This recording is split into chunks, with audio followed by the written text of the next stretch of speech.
আসসালামু আলাইকুম। কর্পোরেট লাইফে রাজত্ব করতে চাইলে বা আপনি যেই কাজটা আপনার কর্মক্ষেত্রে করছেন, সেই কাজটা মনোযোগ দিয়ে আনন্দের সাথে করতে চাইলে অবশ্যই আপনাকে কিছু জিনিস চিন্তাভাবনায় রাখতে হবে। সেটা হচ্ছে আমাদের এডুকেশন। এডুকেশনে আমরা কোন সাবজেক্টটা বেছে নিব, এটা আপনারা যারা শিক্ষার্থী রয়েছেন এখন থেকেই এটা আপনাদের ভাবতে হবে। অনেকে আমার কাছে প্রশ্ন করেন, "ভাই আমি বাইরে পড়াশোনা করতে যেতে চাই। এখন কোন সাবজেক্ট নিলে জবে ভালো করতে পারবো?" এই প্রশ্নটা আপনি আমাদেরকে না করে বা কোনো কাউন্সিলরকে না করে আপনি নিজে যদি নিজেকে প্রশ্ন করেন যে আপনি ভবিষ্যতে কি করতে চান, তাহলে যে জিনিসটা আপনি করতে চান ওই জিনিসটার কি কি রিকোয়ারমেন্ট রয়েছে, কি কি স্কিল অর্জন করতে হবে, এই জিনিসগুলো কিন্তু আপনি অনলাইনে খুঁজে বের করতে পারেন। সাপোজ আপনি মার্কেটিং করতে চান, মার্কেটিং রিলেটেড ফিল্ডে জব করতে চান, তাহলে মার্কেটিং এর জন্য কি পড়াশোনা রয়েছে? মার্কেটিং রয়েছে, বিবিএ, এমবিএ রয়েছে বা এই রিলেটেড আরো অনেক কিছু রয়েছে। সো এই সাবজেক্টগুলো বেছে নিয়ে আপনাকে পড়াশোনা করতে হবে। এই সাবজেক্টগুলো পড়াশোনা করে যখন আপনি আপনার জব ফিল্ডে ঢুকবেন, তখন কিন্তু আপনার ওই জবটা করতে অনেক বেশি আনন্দ বা উৎসাহ পাবেন।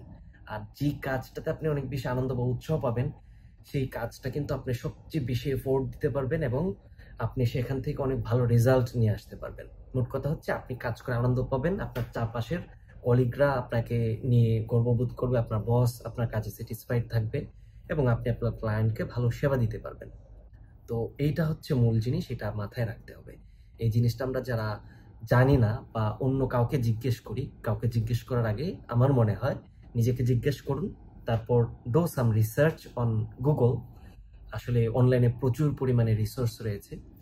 সো সেখানে দেখে আপনি নিজে একটা সিদ্ধান্তে আসতে পারবেন। মূল কথা হচ্ছে আপনার এডুকেশন লাইফটা শেষ করে কর্মজীবনে আপনাকে অনেক লম্বা সময় ধরে, দীর্ঘ সময় ধরে আপনাকে সেখানে সার্ভাইভ করতে হবে। আপনার পরিবারকে ভালো রাখতে হবে, আপনার কাজের এনভায়রনমেন্ট ভালো রাখতে হবে।